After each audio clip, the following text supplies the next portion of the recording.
Chicago's 19th century rebuilding is usually told as a story of fire, resilience, and engineering audacity. I began there, with maps browned by time, municipal ledgers stamped and restamped, and engineering journals that spoke confidently about sewer expansions, river reversals, and the choreography of reconstruction after catastrophe. Everything on the surface made sense. Streets lifted, channels rerouted, foundations reinforced. It was the language of necessity, of urgency, of a city racing to remake itself before memory hardened into accusation. But threaded through those same documents were quieter references. Corridors below grade, arches sealed rather than dismantled, stone conduits whose dimensions seemed out of scale with the drainage problems they were meant to solve. The phrasing was technical, almost bored, as if the writers assumed whoever read these lines would never bother to ask what had existed there before. I traced those mentions across departments and decades. Surveyors recorded them without speculation. Inspectors measured, sketched, and moved on. Archivists preserved the paperwork, but not the origin stories. What remained were numbers that did not quite belong together. Culverts wide enough to walk through, upright, vaulted passages running beneath blocks that had supposedly been scraped clean and rebuilt from scratch. At first, the pattern felt incidental, a byproduct of hurried reconstruction, a quirk of 19th century over-engineering. Yet the more files I compared, the more consistent the language became. These structures were not described as newly built. They were described as encountered, sealed, redirected, integrated. I focused on one cluster downtown, a handful of references converging beneath streets now choked with traffic and steel. No headlines marked the discovery. No ceremonial surveys followed, just annotations in the margins and revised diagrams. Filed under infrastructure upgrades. Measurements began to stretch. Dates blurred. Explanations thinned. I closed the folders with the uneasy sense that I had not reached the beginning of Chicago's underground at all, only the point where official curiosity stopped. I kept following the paper trail downward, not physically at first, but through transit schematics, foundation surveys, and flood repair logs filed decades apart by agencies that rarely referenced one another. Each document was ordinary in isolation. Together they formed something else entirely.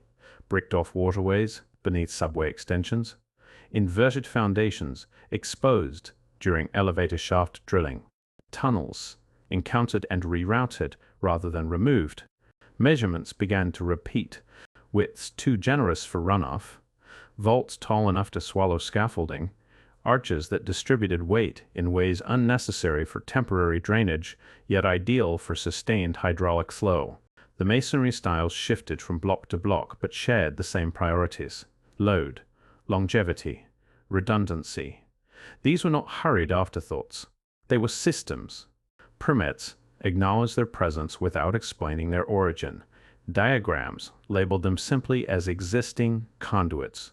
No construction dates, no contractor names, no debate, just annotations in precise handwriting and arrows showing where concrete plugs had been poured. I cross-referenced neighborhoods that had never shared planners, budgets, or redevelopment schedules. The same shapes appeared anyway: curved ceilings beneath straight streets, channels bending toward river alignments no longer used, stonework cut with tolerances that made later brick repairs look crude by comparison. At first the pattern whispered, then it refused to stop repeating. Flood mitigation reports from one decade aligned with transit dig notes from another. Basement retrofits mirrored riverbank reinforcement projects miles away. Wherever ground was opened, some version of the same buried geometry emerged and was quietly sealed. The language stayed careful, capped, redirected, stabilized, never discovered. I isolated a cluster of closures dated to the early 1870s, each logged within months of major reconstruction initiatives. They appeared coordinated, without ever being described that way. Cost ledgers jumped where masonry was involved. Excavation notes shortened, follow-up diagrams vanished. What lingered were inconsistencies that refused to smooth out. If these passages had been built as emergency works, why did their materials outperform the repairs meant to contain them? If they were recent, why were officials treating them like inherited obstacles instead of civic achievements? The corridors did not behave like improvisations. They behaved like something that had been there first. Flood records were supposed to clarify everything. Instead, they complicated it. Sediment surveys taken after the fire described layers of fill dumped with astonishing speed, streets raised by feet, alleys swallowed, first floors recategorized as basements in revised property ledgers that treated the change as routine. Reconstruction contracts emphasized urgency, volume, efficiency, move earth, stabilize walls, resume commerce. Yet when I laid those documents beside the transit logs and sealing permits from earlier decades, the depths began to line up too neatly. Buried corridors surfaced at the same elevations where street levels had climbed. Vaulted channels intersected foundations that had supposedly been rebuilt from bare soil. It was not random accumulation, it was stratified. Committees, insurers, and reconstruction boards appeared everywhere in the paperwork, their language disciplined and careful. They spoke of mitigation and modernization, of rerouted canals and raised grades, of hydraulic control. What they did not speak about was provenance, no acknowledgement of what those buried systems had been before catastrophe reconfigured the surface. Engineering signatures told a different story. Stonework bonded into new retaining walls, as though planners had discovered something stable and decided to keep it. Arches incorporated rather than removed. Load-bearing elements that suggested integration, not improvisation. River reversals followed lines suspiciously close to existing underground flows. Canals were redirected along corridors that seemed already prepared to carry them. The city was not simply rebuilding, it was adapting. When I mapped burial depths across neighborhoods, they clustered in bands. When I traced rerouted waterways, they curved towards sealed conduits documented years earlier. Geography, chronology, and structure began to converge in ways that reconstruction narratives could not easily flatten. The possibilities settled in quietly. What if those bridges beneath the streets were not products of the disaster at all? What if they were older, not relics created in panic, but systems absorbed into a new city rising over them, waiting for material analysis and architectural comparison to decide whether Chicago's underground had been inherited, rather than invented? The stone itself became impossible to ignore. Inside the buried arches, where access had been granted only for maintenance or emergency inspection, the masonry carried priorities that did not match the urgency of 19th century flood response. Blocks were cut with uniform precision, joints locked so tightly that later repairs appeared crude by comparison. Mortar samples taken during reinforcement projects showed compositions that resisted moisture far better than the mixtures described in contemporary building manuals. I compared those findings against construction standards printed for Chicago in the decades after the fire. Emergency culverts were supposed to be cheap, fast, disposable if necessary. What lay underground suggested the opposite. These passages had been designed to endure. Laboratory notes surfaced in obscure appendices. Inspectors commented on density ratios without speculating on origin.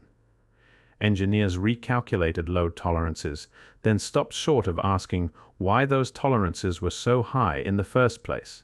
Reports concluded with phrases like adequate for integration or structurally sound for reuse.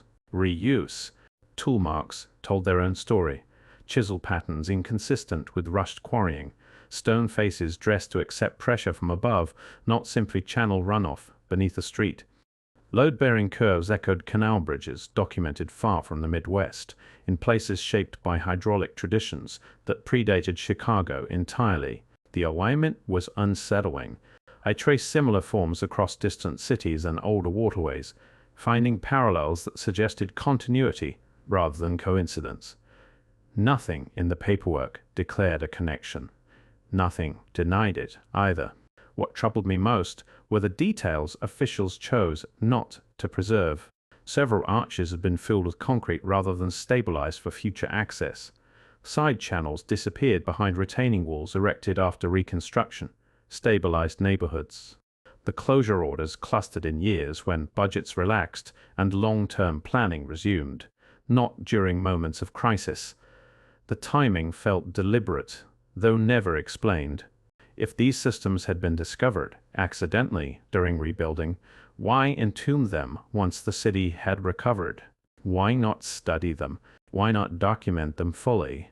Instead, they were sealed into the fabric of newer foundations, converted from functioning corridors into forgotten cavities beneath streets that carried traffic, unaware of what still supported them from below. The stone had survived floods, fire, and redevelopment. What had not survived was curiosity. That absence pressed harder than any measurement, steering the investigation toward institutional habits, archival silences, and a pattern of quiet decisions that seemed designed less to expose Chicago's underground than to absorb it and move on. Once Chicago's underground refused to stand alone, I widened the frame. River cities became data points. Engineering archives from ports, canal hubs, and inland trade centers revealed similar footnotes buried in otherwise triumphant redevelopment records. Subterranean corridors encountered during bridge upgrades, vaulted channels incorporated into new flood systems, stone conduits labeled simply as legacy structures, then redirected, capped, or absorbed into modern drainage grids without ceremony. Surveyors appeared only through measurements, archivists through catalog numbers, transportation authorities through clipped memoranda authorizing alterations without historical inquiry. None of them spoke to one another in the records, yet their drawings began to rhyme. Arches of near-identical curvature surfaced beneath streets rebuilt after fires hundreds of miles apart. Culverts widened abruptly, at points where rivers once flowed differently. Brick repairs wrapped around older stone skeletons that carried water long before rail lines and asphalt arrived above them. The scale kept expanding. Clusters formed along waterways tied to 19th century commerce and reconstruction booms. Wherever cities lifted streets or rerouted rivers, something older seemed to be waiting underneath. I avoided the temptation to name it. Instead, I stacked the alignments quietly. Depths, dates, materials. The repetition did the work on its own. Coincidence held for a while. Then it began to feel overworked. I returned to Chicago with the wider pattern in mind and saw details I had missed the first time. Closure orders, lining up with regional redevelopment budgets. Infrastructure plans that quietly retired subterranean routes. Just as surface systems modernized, references to earlier channels vanishing from updated maps in the same decade, concrete plugs appeared in their place. What had once seemed municipal now looked systemic. Urban planners reclassified old waterways as hazards, obsolete drains, construction obstacles, not as heritage, not as prototypes, not as relics worth understanding. They were treated as inconveniences to be neutralized, while cities reinvented themselves above ground. Across continents, the language barely changed, stabilized, redirected, decommissioned. Official narratives remained confident, linear, complete. Fire led to rebuilding. Flood led to innovation. Industry replaced antiquated systems. Yet beneath those stories, the material record kept whispering the same contradiction. The buried passages were not isolated improvisations. They were widespread. They were structurally consistent, and they disappeared from documentation at precisely the moment modern urban systems declared themselves new. Archives have a way of flattening drama. Ink dries, signatures blur, decisions that once moved tons of earth collapse into lines of text. I went back into those rooms where redevelopment history was kept orderly and inert, following memoranda that authorized emergency sealing projects after floods and fires. Budget sheets tracked expenditures for masonry, plugs, and redirected flow channels. Meeting minutes summarized votes in language that prized efficiency over curiosity. Everything read as procedural. That was the problem. As reconstruction accelerated on the surface, administrative activity beneath it spiked in parallel. Sealing orders multiplied. Appropriations grew sharper, then abruptly ended. References to subterranean corridors terminated mid-decade without technical closure, as though whatever questions had once existed were no longer worth writing down. Departments appeared only as acronyms and letterheads. No individuals, no dissenters, no advocates for preservation. The bureaucracy functioned as a single organism, absorbing irregularities into categories labeled hazard mitigation or obsolete infrastructure. Phrasing did much of the work. Urgent remediation, stabilization required, future access unnecessary. No explanation followed those conclusions. No engineering rationale was appended. Provenance vanished behind verbs that implied inevitability. I overlaid the administrative trail with the locations of the buried arches. The match was exact enough to feel intentional. Each cluster of sealed corridors corresponded to a burst of paperwork. Each budget line preceded a disappearance from updated schematics. The more stone was entombed, the quieter the records became. Silence accumulated the way sediment does. In earlier decades, inspectors had measured and drawn what they encountered. Later, they simply erased it. Maps were revised, cross-sections simplified, legacy systems flattened into dotted lines, then removed entirely. What remained were gaps. Those gaps repeated across neighborhoods rebuilt after catastrophe, across decades of redevelopment that trained themselves as modernizing triumphs, across agencies that never acknowledged one another's involvement, yet followed the same procedural rhythm. The pattern refused to scatter. Intent did not need to be stated for its effects to propagate. Omission could be systemic. Inertia could accomplish what decree never announced. What troubled me was not the existence of sealed tunnels. It was how quickly they stopped being discussed, how rapidly the administrative memory shortened, how efficiently subterranean complexity was converted into footnotes, then into nothing at all. Silence, once traced carefully enough, began to behave like data, and the longer I followed it, the more it pointed back toward the buried bridge network, as something officials chose to absorb into the city rather than expose, leaving urban history shaped as much by what was no longer written as by what had survived on the page. By that point, the accumulation of material had become difficult to treat as coincidence without at least testing an alternative framework. I began assembling what engineers would call a working model rather than a conclusion.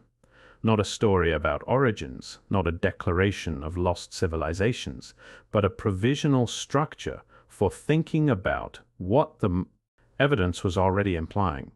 The buried arches, the sealed conduits, the oversized culverts, the sediment layers above finished masonry, the abrupt administrative closures.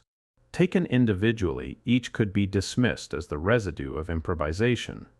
Taken together, they behaved like parts of an integrated hydraulic system that had been adapted rather than invented during man. 19th century reconstruction. I traced gradients, load paths, water flow geometry, the spacing between junction chambers, the curvature of channels beneath river-adjacent districts.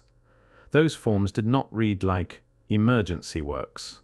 They read like infrastructure that had once carried sustained volumes under stable conditions, later truncated, rerouted, or isolated as surface plans changed. Operators remained abstract, planners without names, builders inferred through the discipline embedded in stone rather than through signatures in ledgers. Whoever had shaped those corridors understood hydraulic distribution. Whoever later sealed them understood the risk of leaving them accessible. The conflict widened from local paperwork to continental chronology.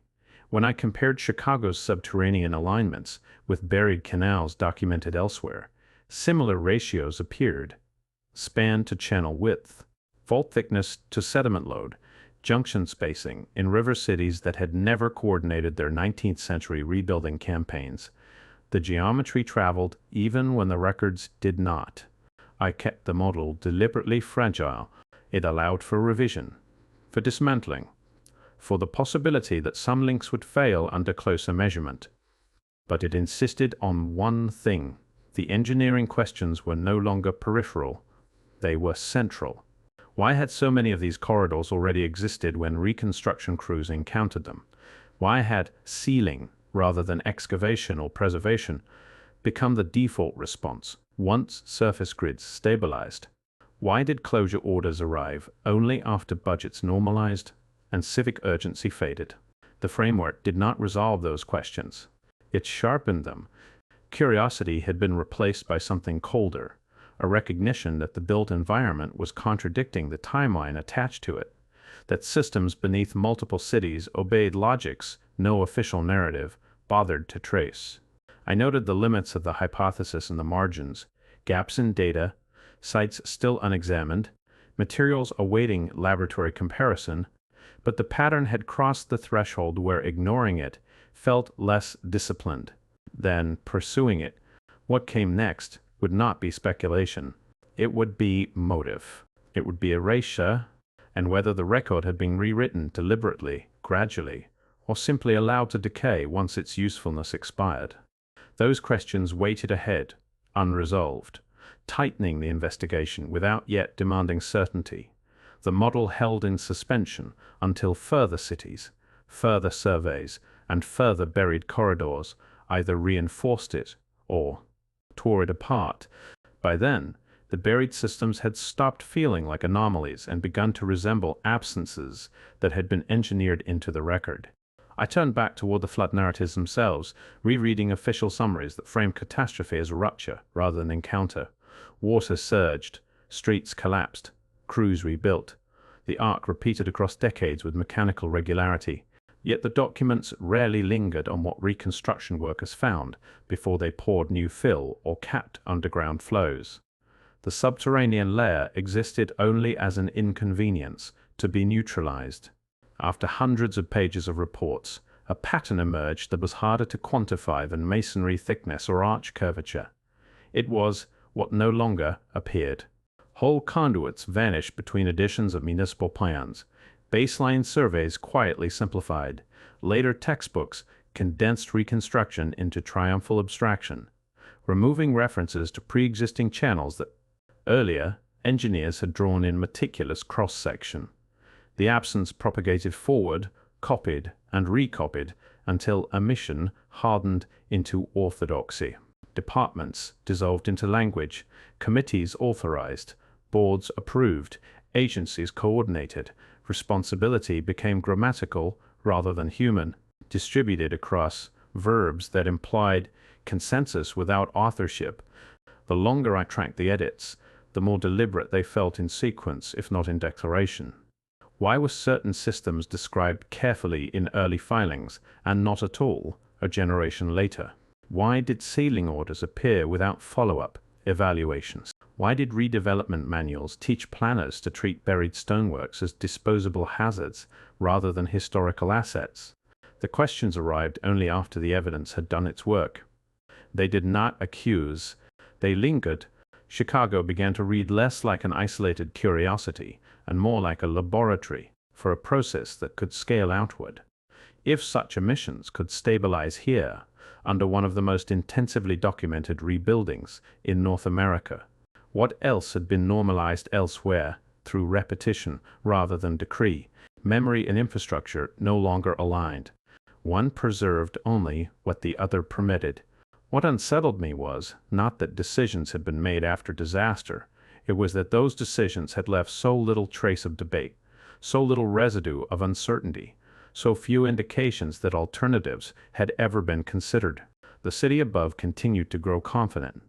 The systems below remained sealed, and between them stretched a silence that no longer looked accidental, echoing outward toward questions that exceeded municipal history, and pressed instead toward how entire generations inherit landscapes without inheriting the explanations that shaped them, leaving buried technologies and lost networks folded quietly into the foundations of modern life, while the record insists nothing unusual ever lay there at all. By the time Chicago receded into the background, it no longer felt like a case study. It felt like a coordinate. I began widening the map. not geographically at first, but methodologically. River cities that rebuilt in the 19th century. Port towns that raised their streets after floods. Industrial hubs that rewrote their foundations following fire, subsidence, or disease. Each had left behind layers of administrative confidence above and sealed hydraulics below. The documents differed in tone but not in shape. Sealing orders clustered around the same decades. Budget justifications favored urgency over origin. Engineering diagrams simplified across revisions. Stone channels that once carried labels dissolved into generic drains. Arched corridors became footnotes, then hazards, then blank space. Institutions surfaced everywhere in the same way. Transit authorities, harbor boards, river commissions, municipal works departments. Their identities blurred into interchangeable custodians of inherited systems they did not claim to have designed. What replaced them were absences. In city after city, buried vaults appeared beneath later embankments. Culverts ran beneath districts that predated official waterworks by half a century. Foundations inverted themselves, ground floors surrendering to sediment, while upper levels assumed the role of origin stories. The architecture repeated even when the archives did not. Span lengths matched across hundreds of miles. Masonry courses aligned in technique. Load-bearing curves followed similar geometries despite supposedly emerging from separate crises in separate jurisdictions. With separate contractors, coincidence could explain one site. It struggled with 20. What unsettled me was not the implication of forgotten builders. It was how consistently the builders were forgotten. Had catastrophe forced rapid adaptation? Had convenience rewritten memory? Had administrative momentum smoothed anomalies into irrelevance? Or had something quieter occurred, a slow recalibration of what cities chose to remember once their buried systems stopped being useful? The evidence refused to speak in verbs. It accumulated in silhouettes. Chicago returned to focus, not as a mystery but as a node. One point in a submerged lattice whose scale now exceeded any municipal boundary. The farther the pattern spread, the harder it became to treat silence as neutral. Rivers curved, streets lifted, stone endured, and across an entire continent, the record kept flattening the same depth into forgetfulness, even as the structures themselves continued to shoulder the weight of modern civilization from below. The questions multiplied faster than the paperwork, and none of the answers were written where they should have been. The investigation did not end with a revelation. It ended with depth. I returned again to Chicago, not to uncover something new, but to reread what was already there. Sealed arches beneath rebuilt streets, stone culverts folded into later grids, bridge-like spans buried under fill and renamed drainage, flood reports that treated discovery as nuisance rather than anomaly. Memoranda that authorized closure without curiosity. Textbooks that compressed reconstruction into inevitability. None of it contradicted itself. That was the problem. Across decades of redevelopment, the same pattern persisted. Systems that appeared complete, materials that endured beyond their stated purpose, channels that predated the networks, credited with replacing them. And above all, silence. Silence where engineering debates should have lived. Silence where provenance should have mattered. Silence that traveled forward in print, generation after generation, until the buried became ordinary. Institutions remained present only as grammar. Committees, departments, boards, authorities, the vocabulary of stewardship without authorship. What knowledge vanished when those systems were capped? What operational memory dissolved when arches were filled instead of studied? What assumptions hardened simply because nothing in the record invited reconsideration? I resisted conclusions. The evidence did not permit them.